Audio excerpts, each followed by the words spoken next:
Bonjour, aujourd'hui on plonge dans l'univers de la Coupe du Monde de la FIFA, son histoire, son évolution et puis son impact qui est juste colossal. Pour ça, on va s'appuyer sur des infos encyclopédiques, mais aussi une étude assez récente sur l'impact social de l'édition 2022 au Qatar. Le but, c'est de saisir un peu l'essence de ce tournoi planétaire. Tout à fait. Et il faut bien comprendre dès le départ l'ampleur du phénomène. C'est vraiment l'événement sportif le plus suivi au monde. Un vrai point de ralliement culturel, social. Ça fascine des milliards de gens tous les 4 ans. C'est dingue. Alors revenons aux origines. 1930 en Uruguay. Comment ça s'est lancé, cette première coupe? Ah ben, c'était pas simple. On était en pleine Grande Dépression et seulement 13 pays ont participé, dont 4 équipes européennes seulement. Le voyage en bateau, c'était long, compliqué. Ah oui, j'imagine. Voilà. Donc 7 équipes d'Amérique du Sud, 2 d'Amérique du Nord, et on a vu tout de suite une sorte de domination Europe-Amérique du Sud se dessiner. Ça a duré longtemps. Après, le format s'est plus ou moins stabilisé à 16 équipes de 1934 à 1978. Bon, avec quelques exceptions, des ajustements, quoi. D'accord. Et depuis, ce format n'a fait que grandir. 24 équipes en 82, puis 32 en 98, et là on attend 48 équipes pour 2026. C'est énorme. Qu'est-ce que ça change concrètement? Ben, au-delà des chiffres bruts, ça a vraiment ouvert le jeu.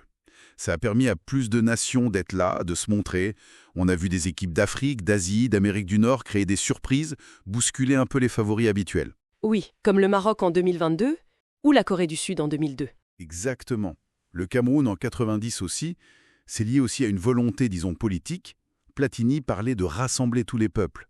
Et Infantino a repris cette idée pour justifier le passage à 48 équipes. Plus d'inclusion en quelque sorte. Et l'engouement populaire, médiatique, ça a suivi cette croissance. Les chiffres sont fous. En 2018, on parle de 3,5 milliards de téléspectateurs et 2022, 5 milliards d'interactions, 1,5 milliard rien que pour la finale, hein. C'est fa. C'est un spectacle planétaire, il n'y a pas d'équivalent. Et forcément, derrière, il y a une dimension commerciale gigantesque.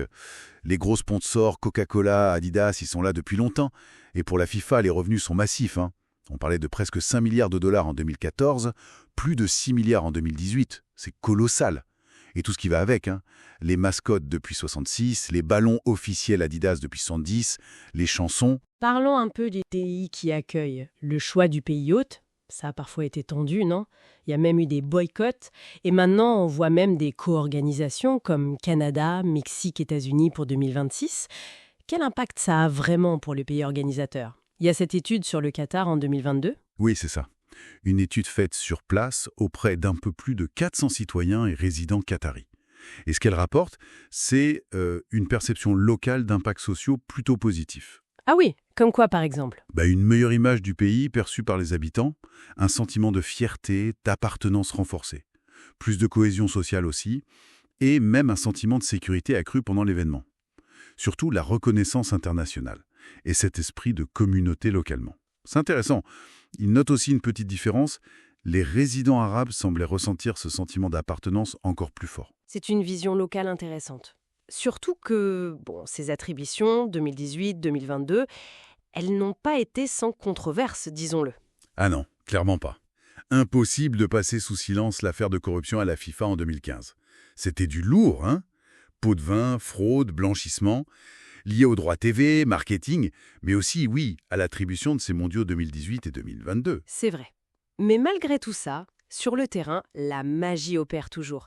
La Coupe du Monde, ça reste des records, des légendes. Absolument. Le Brésil, toujours au sommet, 5 titres. Seule équipe à avoir participé à toutes les éditions. L'Allemagne, l'Italie, 4 titres. L'Argentine, 3 maintenant. Et puis les joueurs. Pelé, unique avec ses 3 coupes. Klose, meilleur buteur avec 16 buts. Chaque édition crée son histoire, son héritage. On voit bien le parcours d'un événement pionnier, presque confidentiel au début, à ce monstre globalisé. L'impact est immense, social, économique, politique, et ça continue d'évoluer. Et c'est là toute la question pour l'avenir, en fait.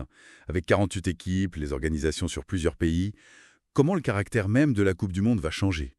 Cet équilibre, toujours un peu précaire, entre le prestige sportif, les intérêts commerciaux gigantesques, et puis les retombées sociales, les bonnes comme les moins bonnes. Comment tout ça va évoluer? Ça risque d'être assez différent dans les années qui viennent. C'est une vraie réflexion à avoir.